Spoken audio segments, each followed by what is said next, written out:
So I mean, talk Warren to me though. Who do you see being more valuable in that type of sweetener? Assuming that position is irrelevant.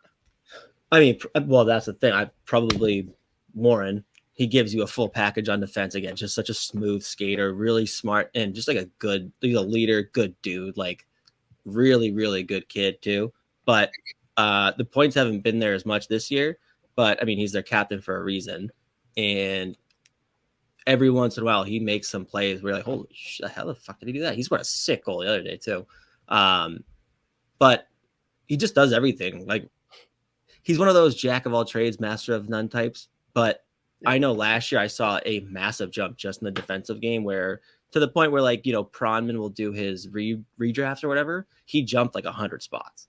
Sure. So like, I think he ended up in his second or third round. He's like, no, he's an NHL player. Like Nestorenko's still an unknown just because first he's a forward where, hey, if you can score a ton, but you can't, do some of the little things at the NHL level, you're never going to play. Maybe he'll go be an AHL guy. Warren, I think he'll play games. And I think it could be a penalty killing with decent offense, really good skater, puck moving. Again, he plays like just a well-rounded game. So I think he's a guy that definitely plays games in the NHL. We were talking about Minnesota where your left side right now is locked up for a couple of years. You've got on the left side, you got Lambos, Peart, O'Rourke, Hunt. Like the list goes on and on. So I wonder if he sees the writing on the wall there. And if other teams are like, hey, what are you thinking about Marshall Warren? Well, I'd go. He's not going to get McBain return though. I just like to throw that out there for everyone. No. Like he's not getting a second. But so Z, hear me out here though. Is Marshall Warren good enough that you think, hey, why not give up one of my guys that's sitting somewhere between like 3 and 6 right now? Because I know that Warren can slot up in there, and I really haven't lost as much. But I'm going to get more value back by trading one of those guys. Like, is he good enough that you're like, I'm okay trading the other guys to get more value, or is it still who's the guy? Like who's the other guy? I guess you tell me. Like let's all right. Prospect defenseman. Give me your rankings. Go in order. I'm assuming you got Faber at 1. Faber 1, Lambos 2. Okay.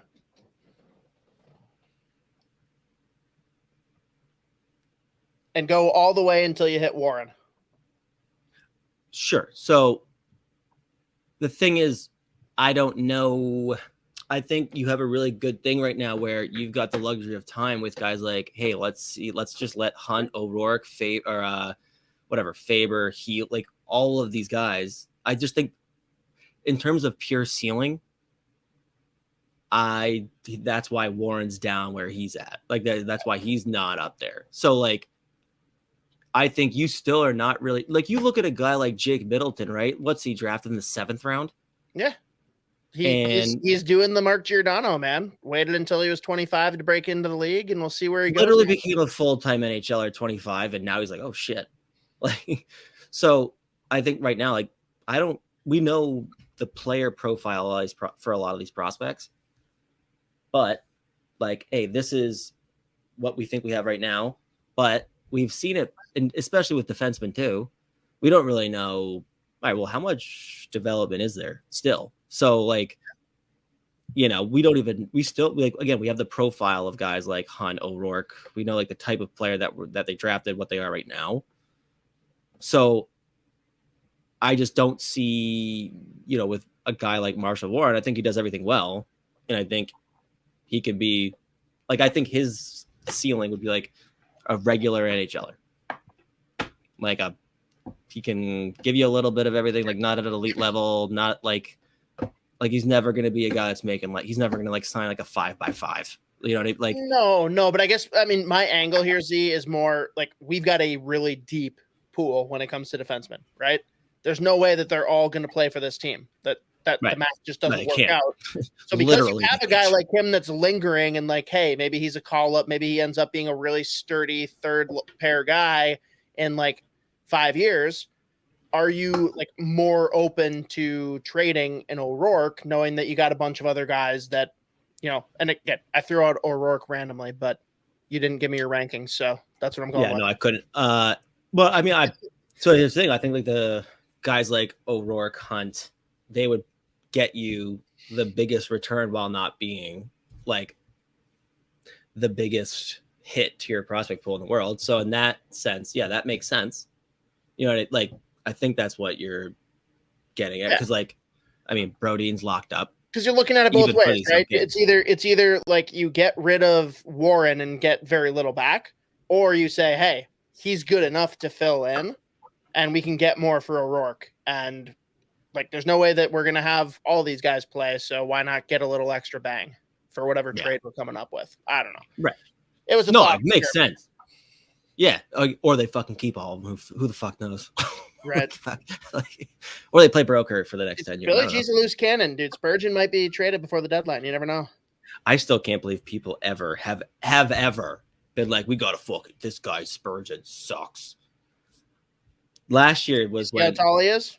Oh my, yeah, true. I didn't even, when you put it that way, dude, he is terrible. I legitimately just had that exact conversation with someone, not about Spurgeon, but like I posted something.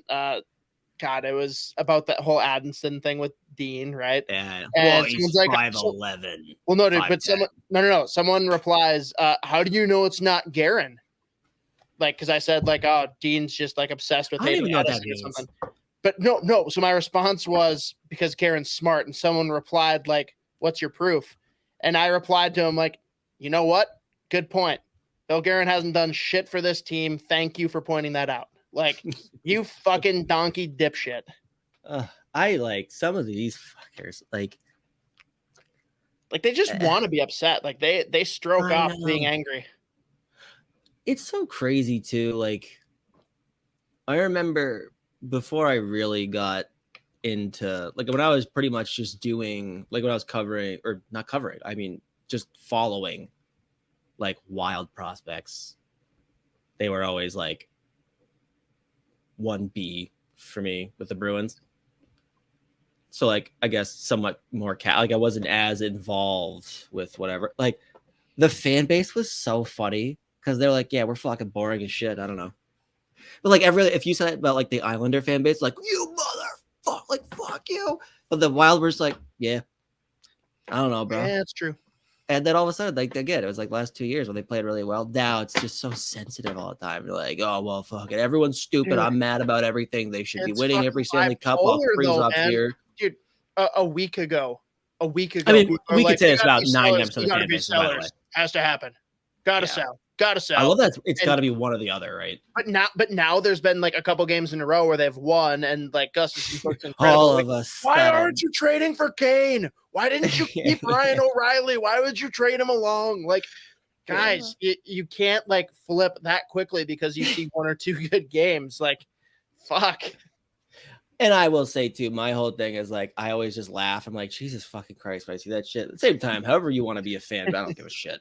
Like, I don't care. Yeah. Do your thing. But just like, leave me alone. Like, leave me out of it. Dude, the fuck? I tweeted the video of Prime PK Subban yesterday, and I have some of the most vicious replies at me.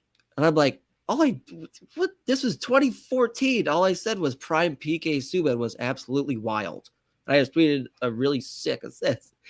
And someone goes, fuck you. I was like, yo, what? Was it Brad Marchand? Probably.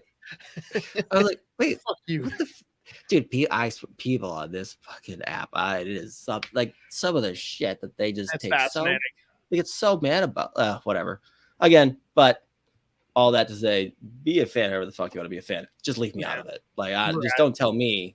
Like, I don't care.